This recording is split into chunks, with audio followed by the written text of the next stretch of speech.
My name is Brittany Collins. I'm 30 years old.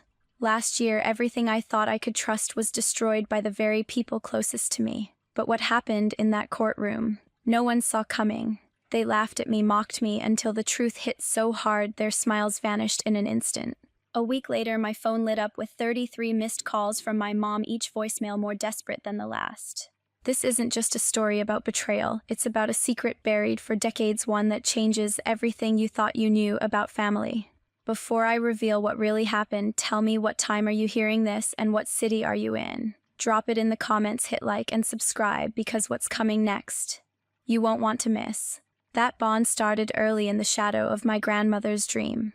My grandmother, Margaret, built Heritage Lens from nothing starting 50 years ago when she was just 25, a single mom in Boston with a battered camera and a fierce will to capture life's real moments. She set up in a cramped basement in Beacon Hill, developing photos for neighbors after putting her kid, my mom, to bed. Her talent for catching raw emotion like a bride's nervous smile or a toddler's first step turned that tiny space into a studio families trusted for decades. By the time I came along, it was a cornerstone of the community, a place where people brought their stories to be preserved. I was drawn to it from the start. While my parents, Joshua and Kimberly, were busy with their own lives, him chasing real estate deals, her running a clothing store, I spent weekends trailing Margaret at the studio. At 10, I was loading film into her old Leica, my small hands fumbling until she guided them. By 12, she taught me how to adjust exposures to make a portrait pop, a trick she'd learned from a mentor years before. Brittany, she'd say, her voice warm, we're not just taking pictures. We're saving memories for people to hold on to. Those words stuck with me, shaping how I saw the world. The studio wasn't just a job, it was a way to connect, to give people something lasting. My sister Lauren, 3 years older, never cared for it. My parents treated her like she was destined for something bigger, showering her with private art lessons and weekend trips to New York galleries while I patched together school clothes from thrift stores. For my 13th birthday, I got a used camera lens from Margaret, a treasure I still have. Lauren's 13th, a rented yacht party on the harbor, paid for without a blink. The favoritism wasn't subtle. Joshua and Kimberly poured money into Lauren's whims, new laptops, designer bags, while I worked after-school jobs at coffee shops to save for college. I studied business at a local university, juggling classes with late nights at the studio, learning to balance books and schedule clients. Lauren, meanwhile, bounced between art programs, dropping out twice with flimsy excuses, wrong teachers, bad timing. Whenever she ran short, my parents wired her cash, no questions asked. She had a knack for talking her way into anything but keeping a job. That was another story. The difference between us wasn't just about money, it was about expectation. I learned early to earn what I wanted, to value what I built. Lauren expected the world to hand her everything, just like our parents always had. It drove a wedge between us, one I felt every time she'd breeze into the studio, eyeing the equipment like it was a cash machine. Margaret noticed it too. She never said it outright, but I could tell she saw me as the one who'd carry her work forward.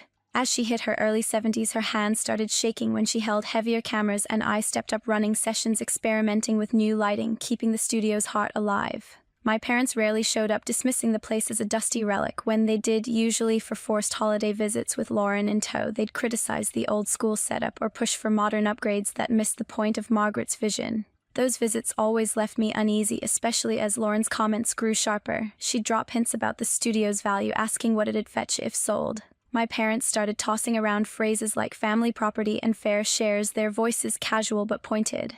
I brushed it off, too focused on helping Margaret to see the warning signs. But as her health began to falter, small things like pausing to catch her breath during a shoot, I felt a shift. The quiet understanding between us that I'd take over one day was growing heavier. I didn't know it then, but that understanding was about to shatter when Margaret's health took a turn. I was at a camera shop in Boston, picking out film for the studio, when my phone buzzed with a call from Kayla Jenkins, who helped run Heritage Lens. Her voice cracked as she told me my grandmother had collapsed while setting up for a shoot. I raced to the hospital, but by the time I got there, it was over. A stroke had taken her at 75. Quick and quiet, the doctor said. The news hit me like a physical blow. Margaret wasn't just my grandmother. She was my mentor, my anchor, the one who saw me when no one else did. Standing in that cold hospital corridor, I felt a hole open up inside me that I didn't know how to fill. My parents, Joshua and Kimberly, took over the funeral plans, turning it into something Margaret would have hated. They booked a glitzy downtown venue, ordered a polished casket that cost more than her old Leica, and filled the room with towering flower displays more suited for a society event than a farewell to a woman who cherished authenticity. I stood there shaking hands with clients and neighbors who'd known her work, their kind words blurring together. Joshua and Kimberly played the grieving family perfectly, accepting condolences with practiced grace, while Lauren barely looked up from her phone slouched in a corner. All I could think was how wrong it felt. Margaret deserved a quiet gathering like the intimate portrait she loved to capture. A week later, we gathered at the office of Mr. Stephen Larson, her lawyer, for the will reading.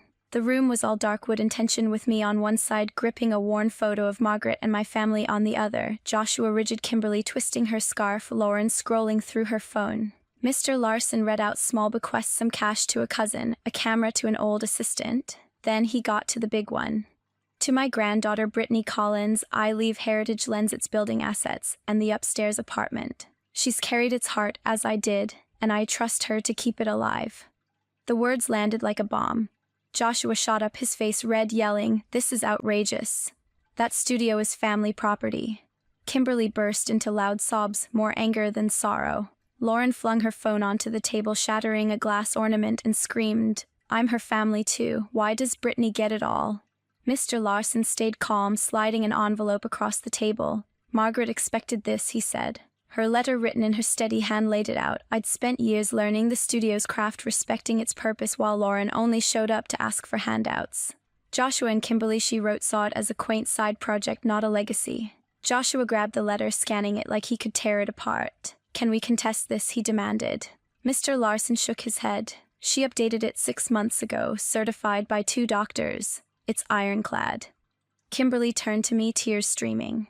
"You turned her against us, didn't you?" she accused. I shook my head, stunned. This was Grandma Margaret's decision. Lauren leaned in, her voice venomous. "You always played the saint, didn't you? You'll pay for this." The harassment started that night. My phone lit up with texts, Kimberly's long pleas about family unity, Joshua's threats to fix this, Lauren's insults calling me a thief. Relatives I hadn't spoken to in years sent messages labeling me selfish. Lauren took it further, posting fake online reviews about dirty equipment and rude staff at the studio, tanking our ratings. I read Margaret's letter every night, her trust in me a shield against their attacks. I refused to give in, throwing myself into running Heritage Lens. I built a website, added new portrait packages, and started digitizing Margaret's old negatives to preserve her work. Clients responded, booking slots, praising the fresh energy. But the pressure from my family didn't ease. One night Joshua called, his voice low and cold. "You'll regret not sharing with Lauren," he said. I hung up, my heart pounding, knowing that threat wasn't empty. It was the start of their campaign to break me. The harassment escalated one Saturday evening when Lauren burst into Heritage Lens during a packed family portrait session. She was drunk, her words slurring as she yelled, "You stole my inheritance, Brittany." She knocked over a light stand, the crash silencing the room. Clients stared, some shielding their kids, as Lauren pointed at me, her face twisted. "This studio's mine too." I stayed calm, asking her to leave, but she kept shouting until Kayla Jenkins dialed 911. Police hauled her out, her curses echoing down Tremont Street. I spent hours apologizing to clients, offering free sessions to ease their discomfort, but the damage was done. The studio's welcoming vibe felt tainted. I hired a weekend security guard to prevent another scene, but my family didn't stop.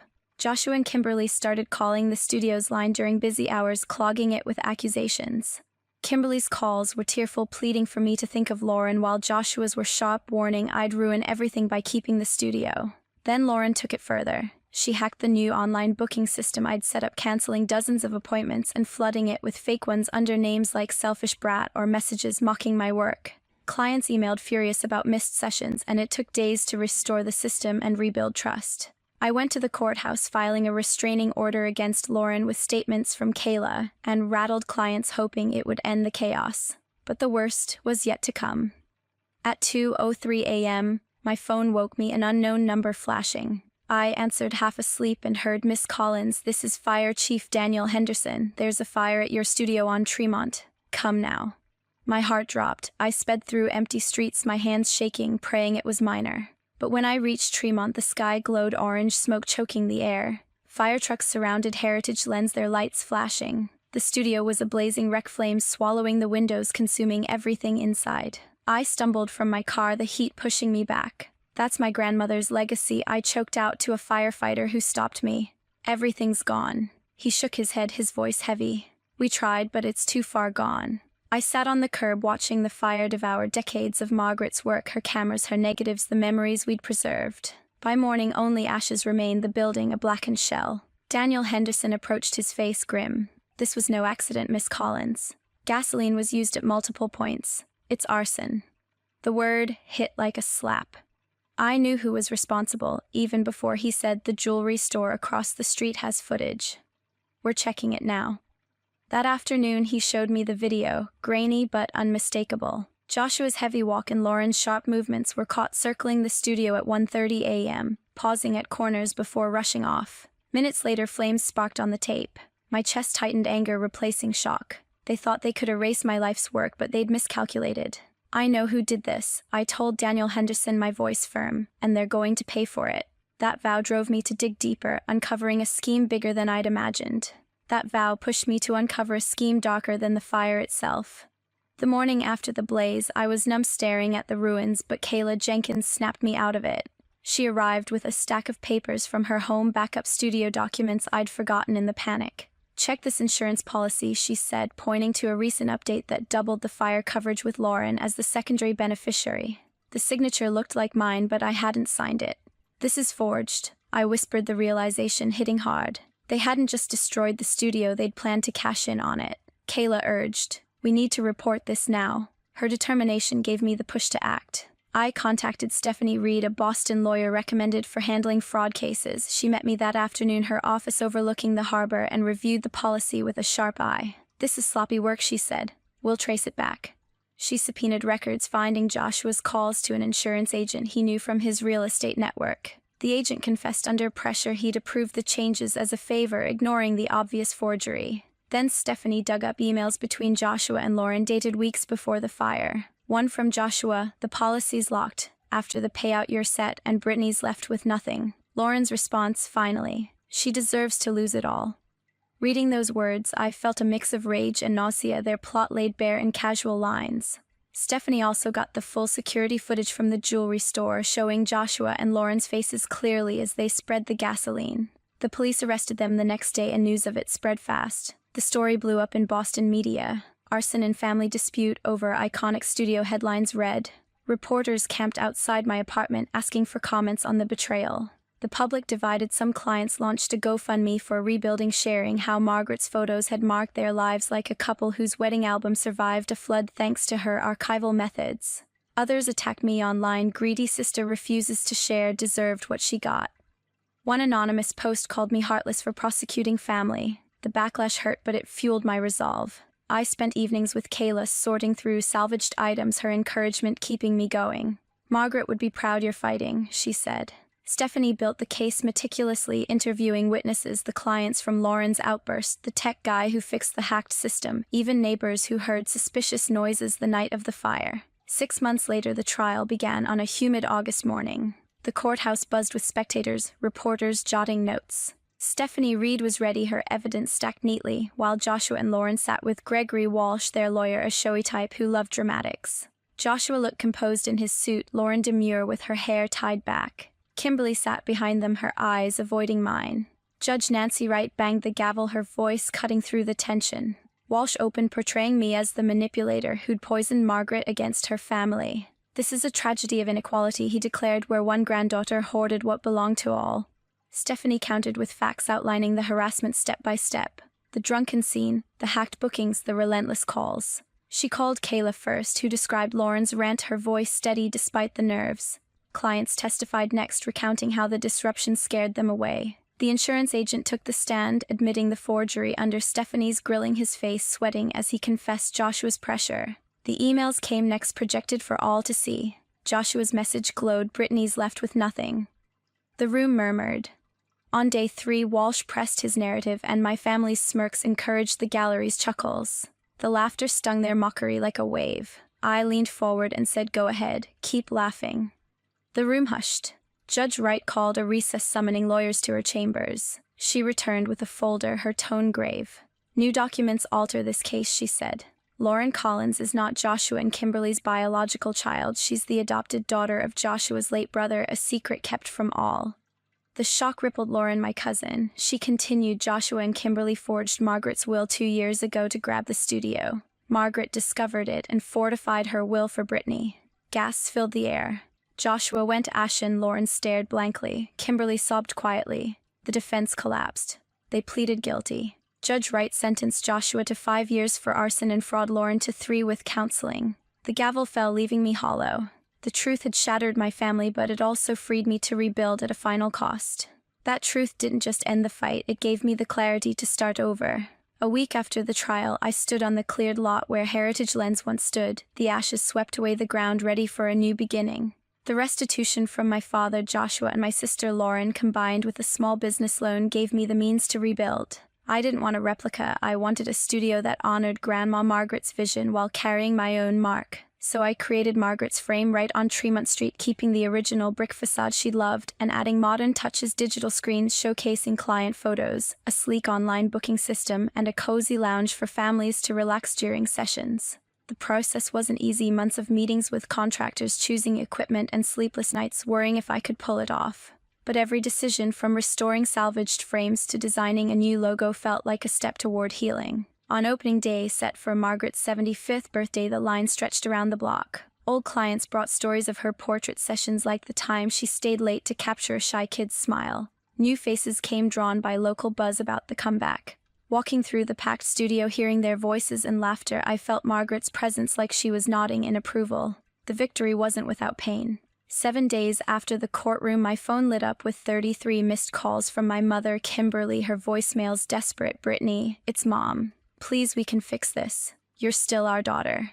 I listened to one, her voice trembling, then deleted them all. I blocked her number, Joshua's and Lauren's, severing every tie for good. No visits, no letters, no second chances. They'd burned down Margaret's legacy, and I wasn't letting their guilt pull me back into that chaos. Cutting them out left me isolated, a raw kind of loneliness I hadn't expected. But I wasn't alone. Kayla Jenkins became my rock, managing bookings when I was overwhelmed, dropping off coffee during late nights, even joking about my terrible taste in takeout to lighten the mood. Clients stepped up too, some donating old photos from Margaret's era, a couple's black and white engagement shot, a family's Christmas portrait to decorate the new space. Those gestures reminded me that family isn't always blood. It's the people who show up when you're at your lowest. The months after the trial were a struggle. The revelation that Lauren was my cousin, not my sister, and that my parents had built our family on lies shook me to my core. I started therapy, sitting in a small office twice a week, unpacking the betrayal. My therapist asked hard questions. What does family mean to you now? How do you trust again? At first, I didn't have answers. I'd lie awake replaying memories, wondering how I'd missed the cracks. Slowly, I saw that Margaret had been my true guide, her faith in me stronger than any deception. Therapy taught me to validate my own worth, to let go of the guilt for choosing myself. I began collecting client stories, not just for decor, but to keep Margaret's spirit alive. One woman shared how Margaret's photo of her late mother helped her grieve. Another described a surprise proposal captured in her lens. Those stories became the heart of Margaret's frame, a bridge between past and present. This journey burned a truth into me: family can be your deepest wound. Growing up, I thought love meant enduring unfairness, Lauren's favoritism, my parents' neglect. But I learned that family doesn't get a free pass to hurt you. Setting boundaries, even cutting ties, isn't betrayal, it's survival. Joshua and Lauren thought they could break me, but their actions forged my strength. Justice didn't just punish them, it cleared the way for me to rebuild, to prove I could rise from nothing, just like Margaret did when she started with a single camera. Her real legacy wasn't the studio, it was the courage to stand tall no matter who stands against you. Here's what I need you to take away: watch for the red flags in your own family: manipulation, entitlement, lies that make you doubt yourself.